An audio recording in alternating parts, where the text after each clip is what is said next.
Am I therefore become your enemy because I tell you the truth?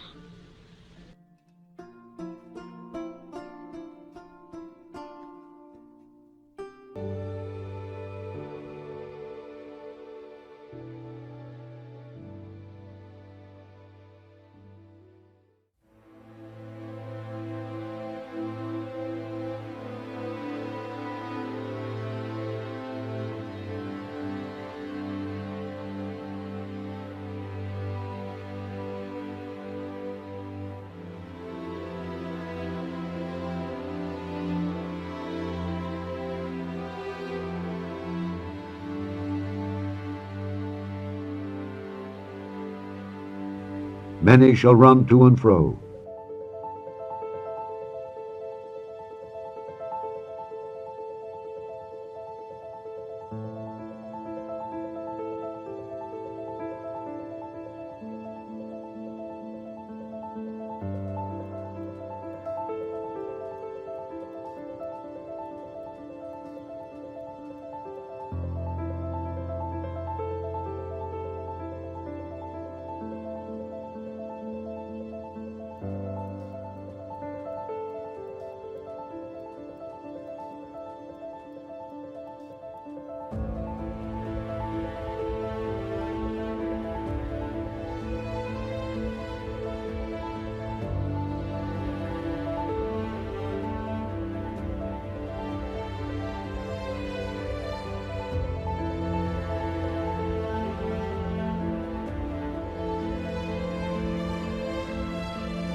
What did Daniel say? In the last days, in the end of times, like never before, people are going to be rushing here and there, going to and fro. This is all happening in our lifetime. The first end-time prophecy concerning modern technology, showing us we're living in the last days, is the Bible is clear. Here's what's going to happen in the end of times. You are going to see an increase of travel, and you're going to see an increase or explosion of knowledge. Gee, I think we see that today.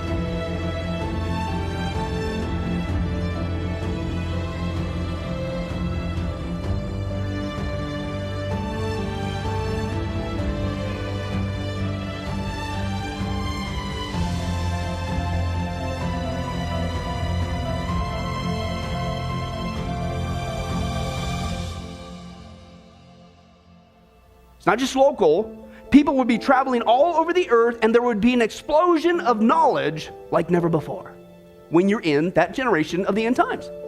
Now, here's the point. Can anybody guess what in the world's happening right now? This is commonplace, man. You don't have to look far for this one. People are traveling all over the earth, and there's an incredible explosion of knowledge, exponentially so. We'll get to that in just a second, which means, folks, the passage we just read, Daniel tells us, guess what? It's being fulfilled before our very eyes, and we don't even realize it. It is an indicator that this modern technology has enabled this to come to pass, and we're in that generation. And so let's take a look at that modern technology. Let's break it down today of the two signs that Daniel said this is the society dealing with modern technology. And the first one he mentions there, he says, listen, here's the first one. You are going to see a massive increase of travel like never before. Okay?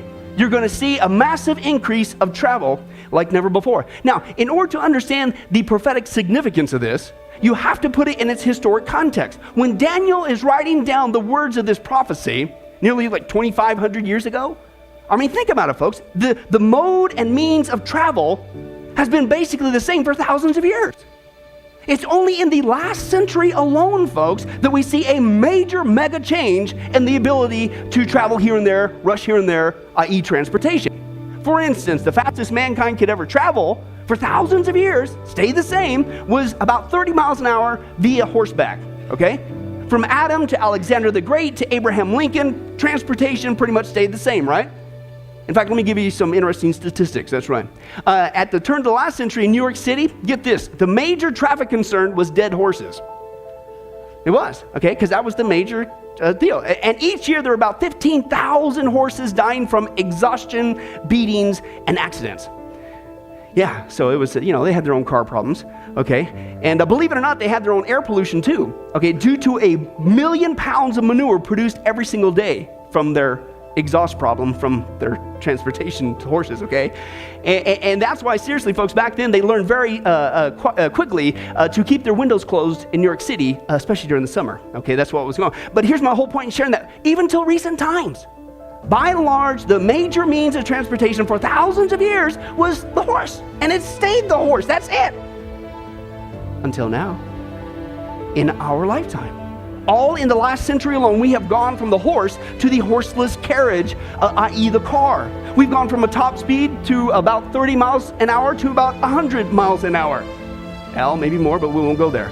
In just the past few decades, we now rush here and there exactly like Daniel said would happen to an average of 14,000 or 15,000 miles per year, and there's an estimated 1 billion cars going to be on the road by the year 2025. But that's not all. Remember the context. In the last days, if you're in that generation, you're going to see all kinds of people traveling here and there like never before. Thanks to all this new travel technology, you can go down, listen to what we got. You can go down to your local store and get fresh crab meat from Thailand. You can have a thoroughbred horse shipped to you from New Zealand. You can get fresh flowers from South America. You can get a genuine New York City style pizza delivered anywhere in the world, and we can send a package from Japan in the afternoon and have it in Washington the next morning. That's how much we are traveling here and there. Seriously, that's just transportation by land. Radically changed, okay? Thanks to the invention of the airplane, which also occurred in the last century, okay? The world has overnight become a much, much smaller place. For instance, again, a historical perspective. The first flight by the Wright brothers was about 120 feet. Now listen, had they flown from the back of a 747, they wouldn't have even made it to first class, okay? The first plane had limited seating and apparently lots of free air conditioning.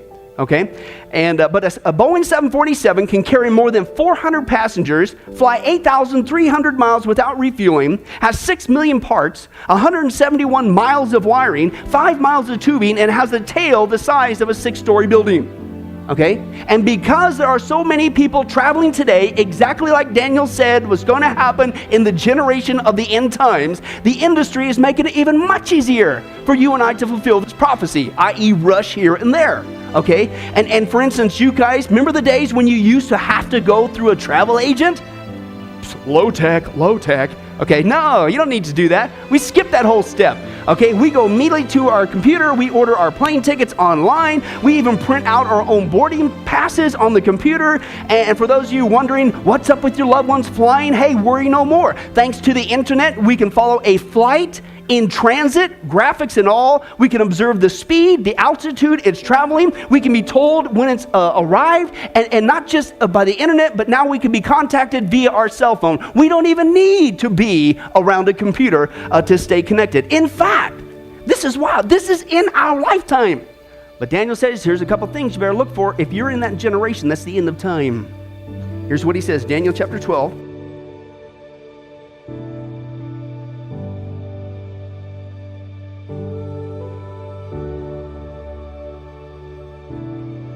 And folks, what Daniel says here clearly, and he's speaking, you saw there, it's the context of the last days, literally the end times.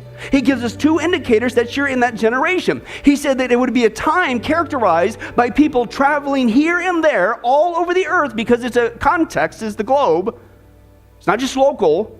People would be traveling all over the earth, and there would be an explosion of knowledge like never before when you're in that generation of the end times.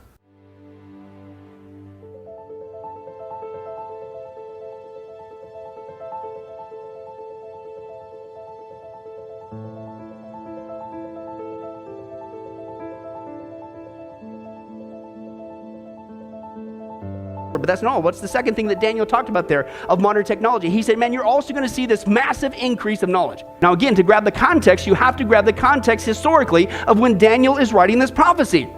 The amount and the means of the ability to retrieve and share knowledge and information was extremely limited. We didn't even see the invention of the printing press until a few centuries ago, okay? But that's all changed. In the last century alone, just like the Bible says, we are experiencing not just an increase of travel, we're experiencing an explosion of knowledge to where it's no longer just doubling and tripling, it's now starting to get out of hand. We'll get to that in a second, but let's take a look at some information on the information before we continue on. Here's what the Bible said, or the stats are. This total store of human knowledge is now doubling every 8 years. The whole store of human knowledge is doubling every 8 years. 80% of all the scientists who have ever lived are alive right now. Every minute, 2,000 pages are added to man's scientific knowledge. The scientific material produced in one day today would take one person 5 years just to read. That's just in one day.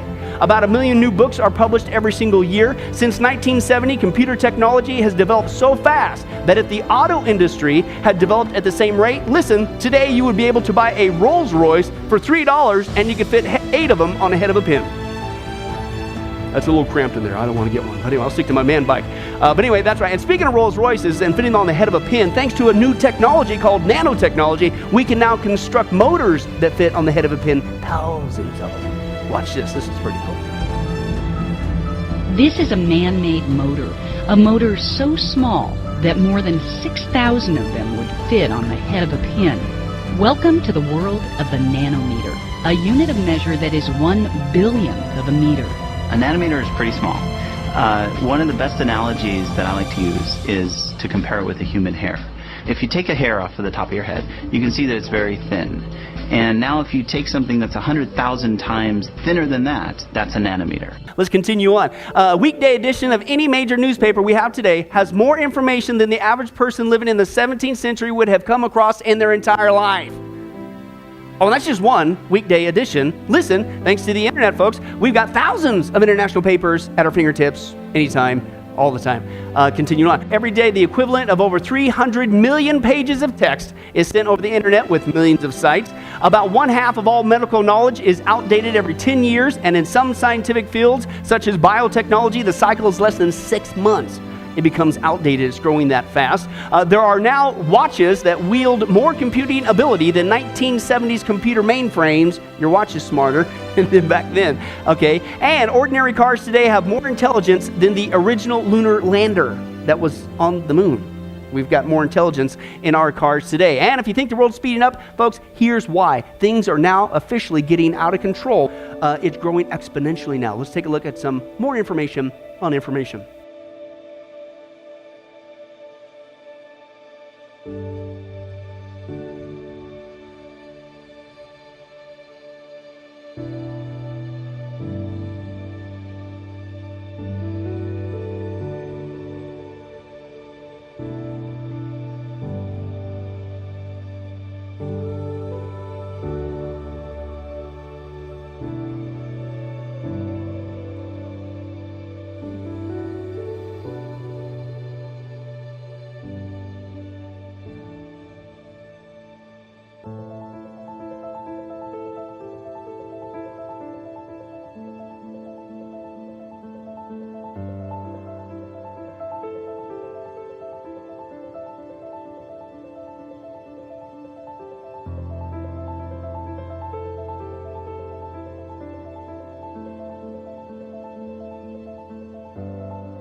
Yeah, that kind of hurts my head too.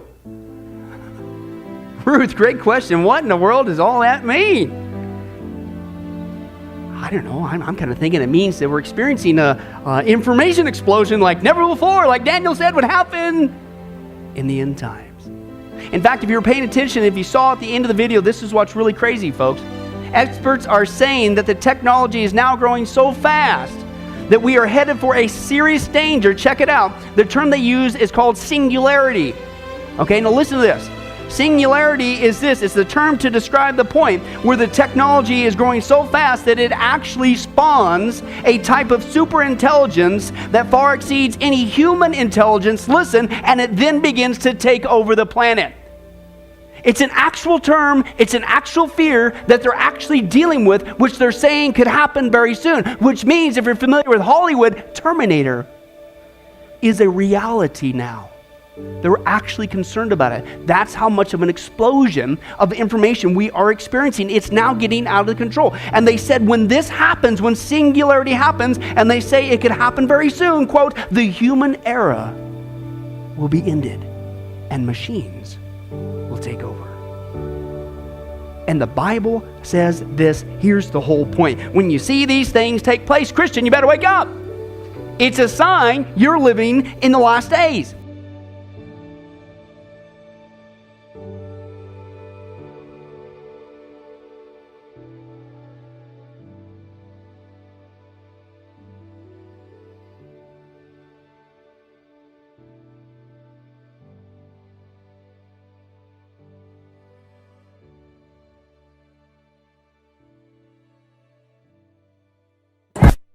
Am I therefore become your enemy because I tell you the truth?